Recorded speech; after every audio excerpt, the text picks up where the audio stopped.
The observation deck of Station Kepler 442 hummed with the usual chatter of xenobiologists and security personnel. But today, all eyes were fixed on the containment zone below. Evan Torres, a 12-year-old human boy whose parents worked as diplomats on the station, stood at the reinforced glass steel barrier, staring at the creature that had everyone else terrified. Reinar was magnificent and horrifying in equal measure.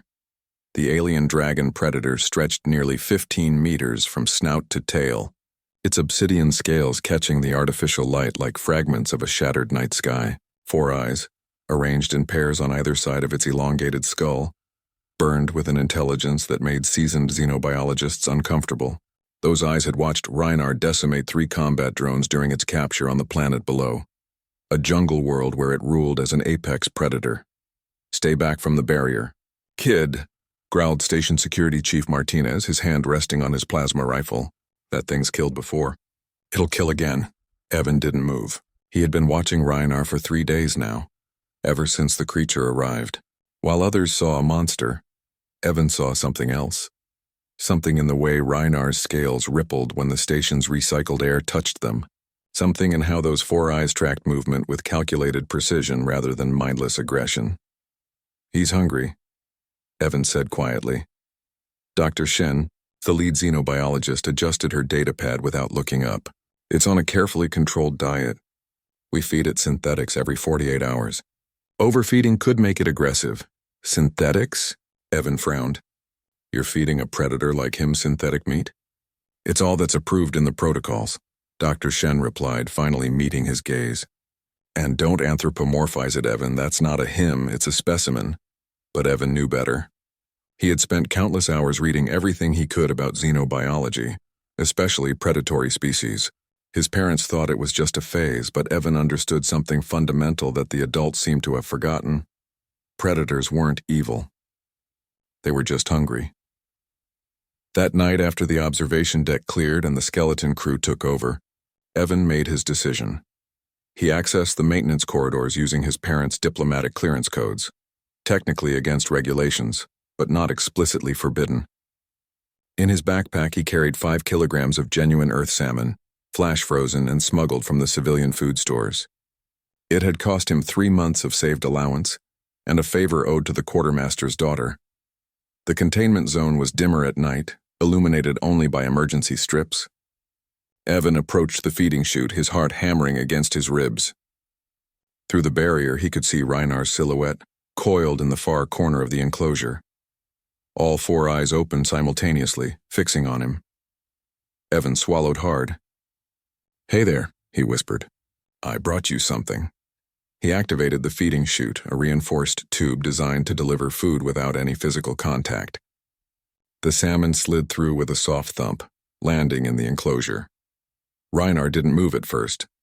Those 4 eyes remained locked on Evan, unblinking. Then slowly the dragon predator uncurled itself. Its movements were liquid grace, each muscle working in perfect synchronization. It approached the salmon cautiously, nostrils flaring.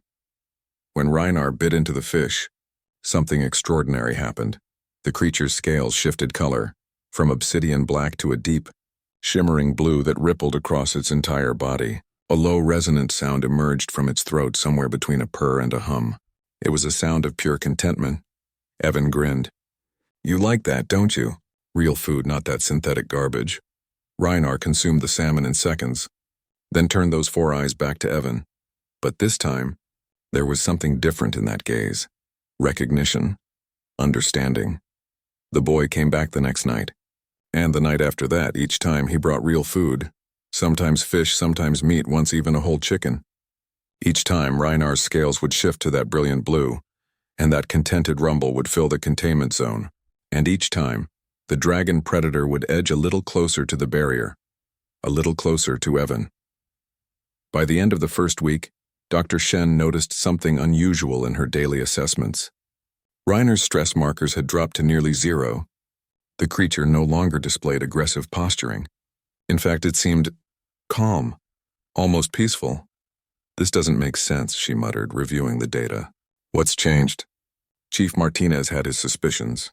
Security footage showed Evan's midnight visits, though the recordings were frustratingly incomplete.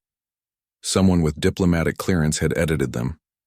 But the evidence was circumstantial, and Evan's parents were too important to accuse without proof. The confrontation came on day 9. Evan arrived at his usual time, but the observation deck wasn't empty. Dr. Shen, Chief Martinez, and a half-dozen other station personnel waited for him, arms crossed. "We know what you've been doing," Dr. Shen said, her voice tight with controlled anger. "Do you have any idea how dangerous this is?" That creature could have. "His name is Reinar," Evan interrupted. "And he's not dangerous. Not to me." "You've been feeding an apex predator," Martinez growled. "A predator that killed 3 combat drones. You're lucky to be alive, kid." "No," Evan said firmly. He walked to the barrier, pressing his palm against the glass teal. Below, Reinar's head lifted, those 4 eyes finding Evan immediately. "You don't understand. Reinar was aggressive because you treated him like a monster. You starved him with synthetics, kept him isolated, studied him like he was a thing instead of a living being.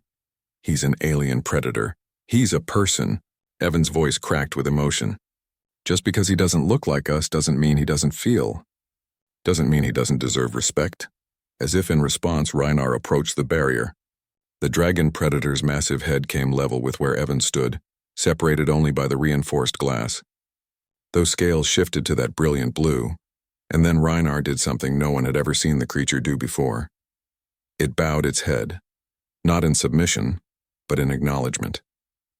In respect. In recognition of the one being who had seen past the teeth and claws to the thinking, feeling individual beneath. Dr. Shen's datapad clattered to the floor. Martinez's hand fell from his weapon. "My God," Dr. Shen whispered. He's responding to social bonding protocols, like a pack animal recognizing hierarchy. But that's impossible. This species hunts alone. Maybe they hunt alone because they have to, Evan said softly, his palm still pressed to the barrier. Reynar's massive head remained bowed, nearly touching the glass. Not because they want to. Maybe they're lonely too.